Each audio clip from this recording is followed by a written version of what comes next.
The prophet Malachi ministered in Jerusalem sometime after the Second Temple was rebuilt, c. 516 BC, likely during the time of the governor Nehemiah, around 420 BC.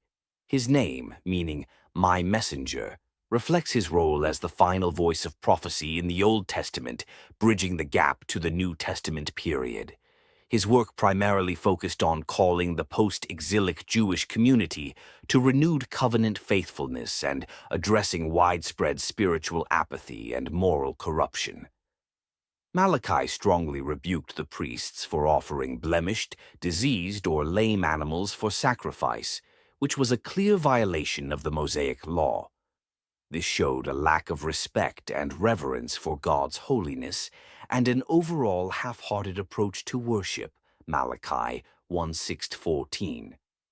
He accused the common people of robbing God by withholding their full tithes and offerings, Malachi 3:8-10.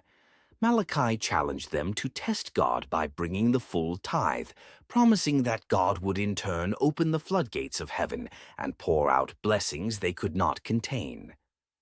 Malachi condemned unjust practices, including oppression of the hired worker, the widow, and the fatherless. A major focus was the issue of divorce and intermarriage with pagan peoples, which he viewed as a betrayal of the covenant and the wife of one's youth. Malachi 2:10-16. Malachi warned of a coming great and dreadful day of the Lord, a time of judgment when the wicked would be consumed like stubble, but the righteous would rise with healing in their wings. Malachi 4:1-3.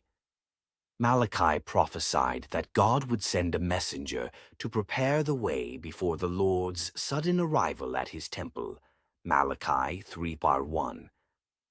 The prophet famously foretold the coming of the prophet Elijah before the coming of the great and dreadful day of the Lord, to turn the hearts of the fathers to the children and the hearts of the children to their fathers. Malachi 4:5-6. This prophecy is understood in the New Testament to refer to the ministry of John the Baptist, who came in the spirit and power of Elijah to prepare the way for Jesus Christ. Malachi's work is thus a powerful final plea for covenant renewal and a profound reminder of God's unwavering love and eventual justice, culminating in the promise of a purer future through the Messiah.